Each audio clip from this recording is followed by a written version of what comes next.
Lists. Everyone makes them, whether it's a to-do list, a grocery list, or a pros and cons list. It's the easiest way to remember what you need to do and visualize whether something is worth doing or not. I'm sure a lot of us have made pro and con lists in the past, but when investigators found a pro and con list while searching for a missing woman, well, the contents of the list set off every alarm in their minds. From the outside looking in, you might think that investigators were overreacting. After all, it's just a dumb list. But when the contents of the list were made public, especially after a pregnant woman, Jennifer Rothwell, went missing, this list proved to be the turning point in what was supposed to be a missing person case. The disturbing case of Jennifer Rothwell is covered in betrayal, heartless actions, devastating consequences, and a list that will put a spotlight on the darkest parts of the human mind, clouded with unreasoning, narcissism, temporary pleasure.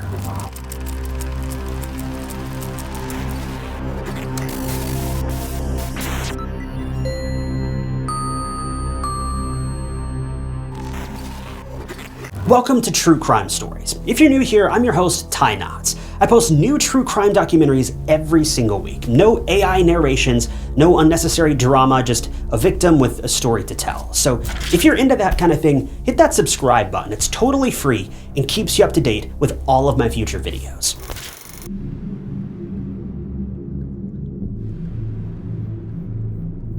Jennifer Elizabeth Von Hausen was born on November 20th of 1990 in Overland Park, Kansas, to her parents Robin and Mark Von Hausen.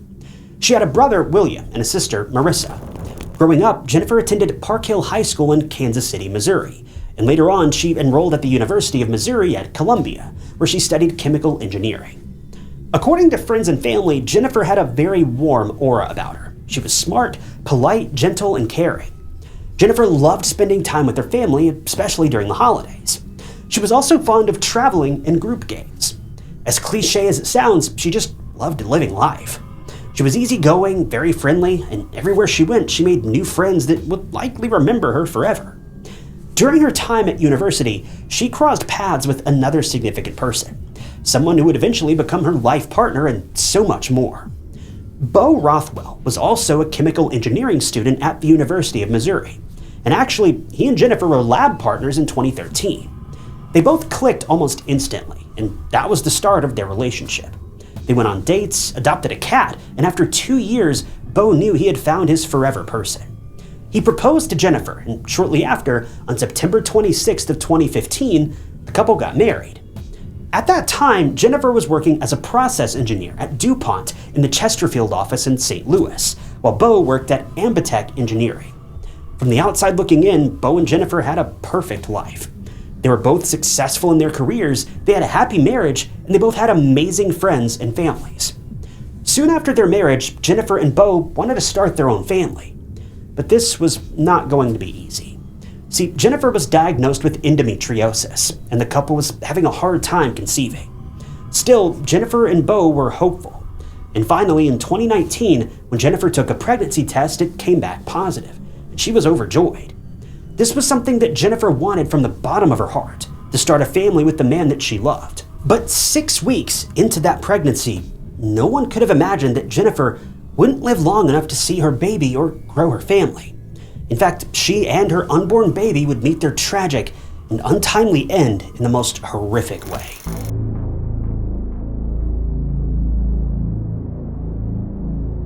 Jennifer was last seen on November 11th, 2019, in the home that she shared with her husband, Bo, at 12600 North Winds Drive in central St. Louis County, Missouri.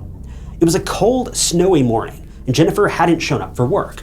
According to Bo, the night before, he came home and he and Jennifer watched TV on the couch before calling it a night. The next day, on November 12th, Bo left home for work, but when he came back, Jennifer wasn't home. He waited for a few hours, called her, and when there was still no sign of her, he reported her missing. An investigation immediately commenced because this wasn't normal for Jennifer at all. She wasn't the type of person to just vanish from the face of the earth. And keep in mind, she was pregnant at that time. If she wasn't home, was she in trouble? Was she sick? And did she need help? Or was she stuck somewhere because of the terrible snowstorm? Worry crept its way into the minds of the Von Hausen family, and they were scared for their daughter's life and well-being. Bo even took the news to social media, and in an emotional post, he pleaded with people to come forward with any information on Jennifer. There were also searches held for Jennifer, and Bo was fully engaged in all of them, but nothing came up. On the same stormy night, though, Jennifer's car, a 2011 Hyundai Sonata, was found abandoned. When the police searched the car, only her phone was recovered, but there was still no sign of Jennifer. Now, this was very unsettling for the police. Where could Jennifer have gone without her phone? And that too in such bad weather. At this point, detectives knew for sure that something was wrong.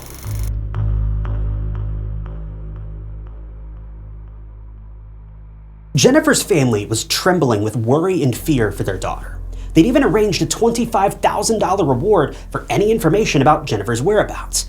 They just wanted her to be found safe and sound, and so did the police. As the investigation was underway, the police decided to search Bo and Jennifer's home where she was last seen. But shockingly, Bo immediately denied access to the police, and he also lawyered up immediately. This was alarming for all the obvious reasons, and this was when investigators started to grow suspicious of Bo and his behavior, and they had no choice but to obtain a search warrant for the home and for his car. Well, that was the path that led them to some very disturbing discoveries. When the police searched the couple's trash outside the house, they discovered empty bottles of bleach, cleaning supplies, gloves, paper towels, and rags. Not only that, when Bo's car was searched, a pungent smell of bleach straight up invaded their airways, and this was never a good sign. This led to the investigators getting a warrant for Bo's home, and on November 13th, they found wet carpet stained with bleach and blood in the house basement. There was also a fan running, pointed straight at the carpet, and the windows were open, even though the outside temperature was close to zero. The scene implied that Bo was trying to dry something off. If that wasn't alarming enough, though, there was also a sizable gaping hole in the wall of the basement. It looked as if someone had punched the wall in, but not with their fist. It was terrifying for detectives to see this, and it didn't take a genius to understand that something unimaginable had happened in that basement. This was enough reason for the investigators to arrest Bo and book him on charges of murder and tampering with evidence. A day later, on November 14th, Jennifer's case changed from that of a missing person case to a full-blown homicide. On the same day, Bo was charged with tampering with evidence when the police recovered surveillance footage of Bo purchasing cleaning supplies and bleach at a local store the night before Jennifer went missing. Not only this, but in order to deflect the investigators and leave no tracks behind, Bo made the purchases using a gift card. On November 15th, Bo was charged with second-degree murder, and simultaneously the search for Jennifer or her body was picking up speed, with the Special Response Unit, the Metro Air Support Unit, detectives, police, and volunteers teaming up to search neighboring areas. Well, 7 days into Jennifer's disappearance on November 18th, at around 11:15 p.m., they found something, and it turned the case on its head, because what they feared the most had come true. Whatever happened in the Rothwell house basement led to Jennifer losing her life, because they discovered a woman's lifeless and unclothed body off of Highway 61 near Troy, Missouri, which is almost 45 miles northwest of where Jennifer and Bo lived. The body was covered with leaves and twigs, and it was in a fetal position, and a large plastic bag had been covering the head. The body was taken in for identification, and the following morning, it was positively identified as 28-year-old Jennifer Rothwell. She was tragically no more, but what was even more heartbreaking was that at the time she lost her life, remember, she was pregnant. It's just so devastating to see Jennifer not only discarded and abandoned like that on the side of the road, but also the life that was growing inside of her, now gone. When Jennifer's family was made aware of her death, it felt as though their world had stopped turning. Jennifer, who was so excited about starting a new chapter of her life with her husband by her side, was now, well, she was never going to hold her baby in her arms because it too met the same tragic fate. Knowing that their daughter had tragically passed away was hurtful enough, but when the von Hausen family got to know that Bo, Jennifer's own husband, the man who vowed to protect her and stand by her, for better or worse, was arrested for her murder, it was like a shot to their already broken and weary hearts. What Jennifer's family was going through at that time was incomprehensible. Jennifer's autopsy results revealed that her cause of death was blunt force trauma, and her head injury was so severe that its intensity resembled injuries inflicted as a result of a high-speed car accident. For the police, this was just as unexpected, too. A man who volunteered in searches for his missing wife, made appeals on social media for her to come back home, knew that she was long gone all this time. Moreover, he almost definitely had a hand in her tragic demise, so what was the deal? Why did Beau buy cleaning supplies and bleach? Was it a freak accident? Why was he apprehensive about the investigators searching his home, and why did he lawyer up? The police had to find answers, and luckily Beau's phone focused on a secret that he had been keeping, which looked like a clear motive to the police.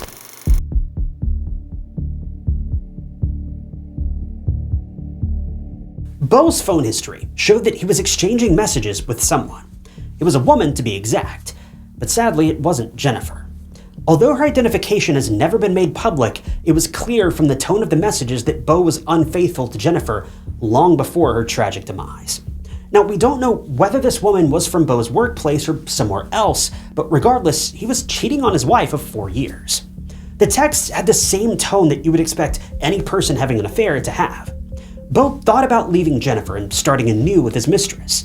They would constantly meet up for physical relations, which is just so nauseating as Jennifer was completely unaware for all this time. Texts between Beau and his mistress even showed Beau's depraved thinking. Turns out the two couldn't be together because Jennifer had just disclosed to Beau that she was pregnant. This news put Beau at the crossroads of making a very monumental decision.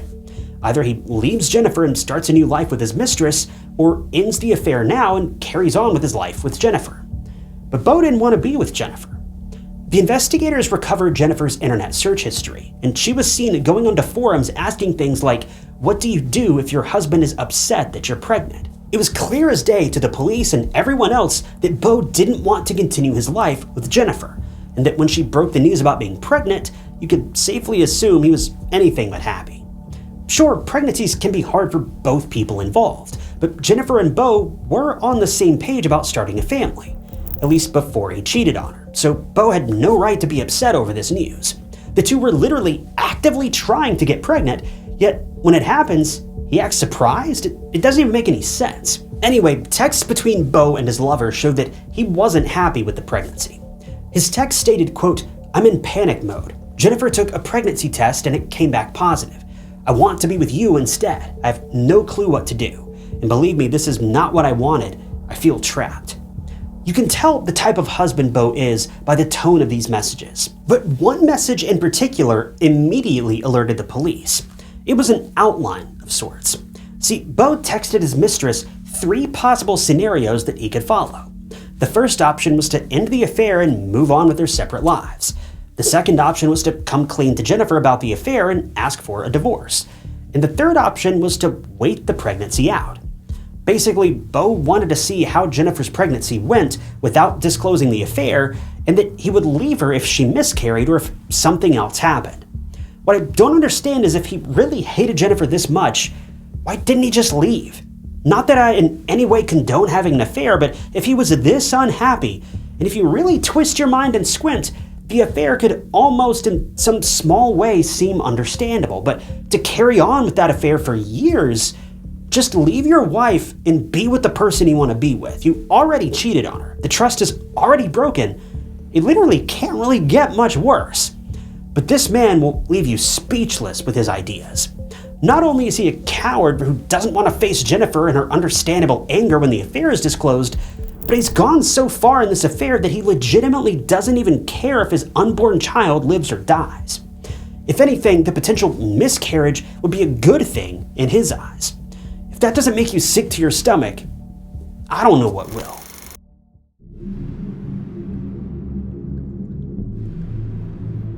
The trial for Jennifer's murder was held in mid-2022, and during the trial, Beau was a mixture of stoic and emotional. The prosecution had to convince the jury that the murder was premeditated, and they were looking at a heavier sentence for such a heinous crime, whereas the defense was trying to paint Beau's actions as an accident. According to investigators, Beau was sick of the life that he had with Jennifer, and when she announced that she was pregnant, Beau knew that the baby, that both he and Jennifer had a part in creating, was going to be a roadblock in his new plans. The prosecution further solidified this claim with a list that was found jotted down in Beau's notebook. He had it at work, and it was handed in to the investigators by his boss. But it wasn't any normal list. It was a pros and cons list for Beau's life. Beau went as far as weighing the pros and cons of his actions in leaving Jennifer and starting a new life. In the pros side of leaving Jennifer, Beau wrote things like a fresh start, better intimacy, more respect, among other things.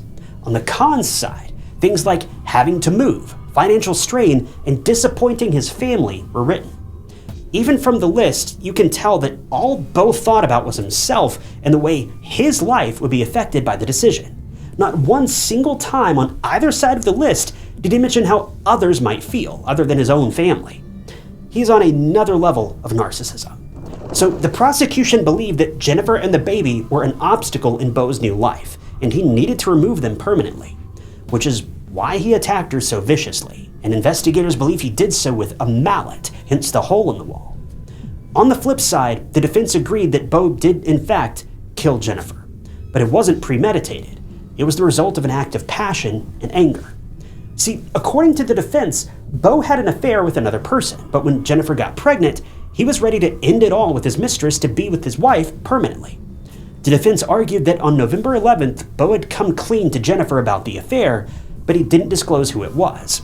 To this, Jennifer got very angry and a heated verbal argument ensued, and at one point Jennifer claimed that she was cheating on Beau too, and that the baby wasn't his. This was apparently the information that made Beau see red, literally.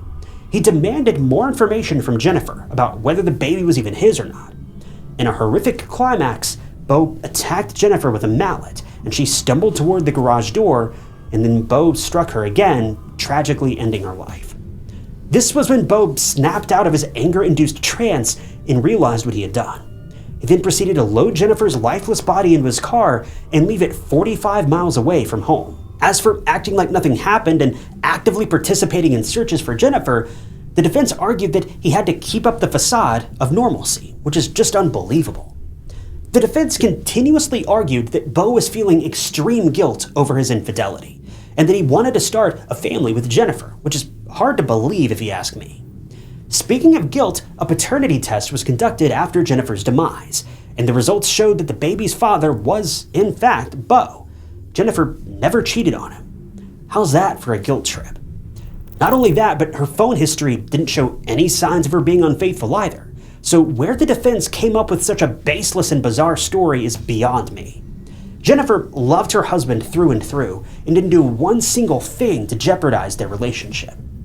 When all of this evidence was presented to the court, Beau broke down in tears, as if his emotions could reverse his heartless actions and bring Jennifer and his baby back to life.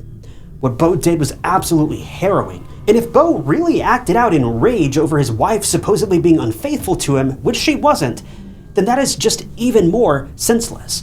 Beau had no right to take his wife and baby's life over a baseless accusation, that too without any proof, when he was in no way near the perfect husband either. He was the one who started the affair and jeopardized his marriage in the first place, so him being angry with Jennifer is completely unreasonable. So we don't know the complete involvement of Beau's mistress in the crime, but judging by the fact that she wasn't at the trial and wasn't publicly named, it's enough to assume that she probably had nothing to do with it. Regardless, the woman still knew that Beau was married at that time since they both discussed 3 scenarios of their lives. Whether the other woman knew that Beau was going to remove Jennifer from the picture with his own hands is not clear, but it's still unsettling nonetheless. Anyway, the jury consisted of 12 jurors, and after much deliberation in March of 2022, the jury reached a verdict.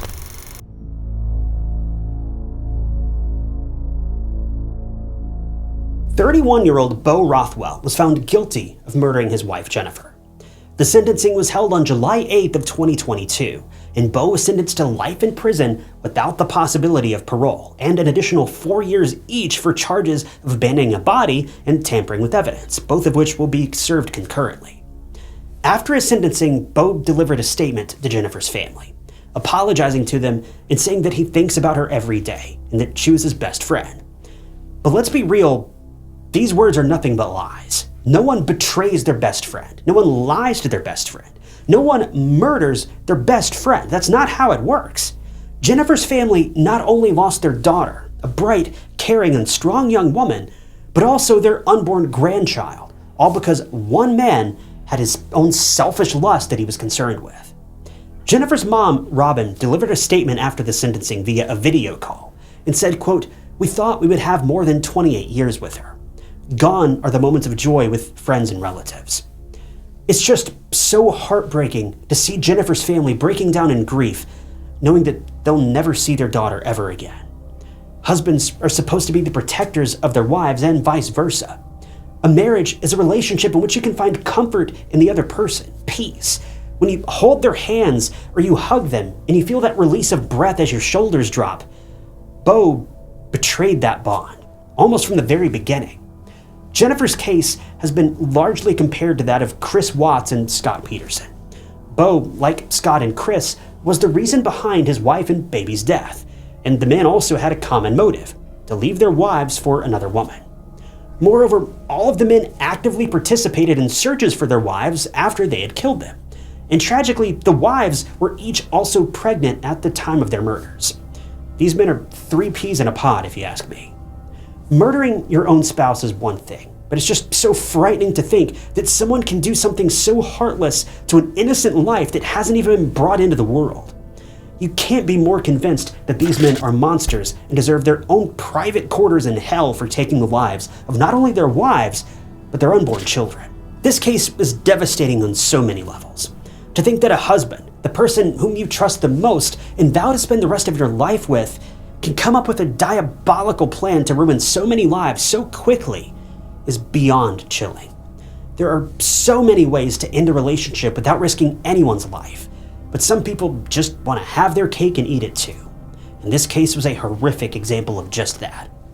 Bo wanted to start his life fresh, but didn't want to paint himself as an unfaithful husband, so he carried out a vicious attack on his unsuspecting and pregnant wife. If there's any consolation for this grieving family, Bo didn't get the life he wanted either. Now he's in prison for the rest of his life, labeled as a cheating murderer. I just hope that Jennifer's family clings on to this as some semblance of peace for their battered hearts, because there isn't a moment that goes by when they don't remember their bubbly, beautiful daughter every single day.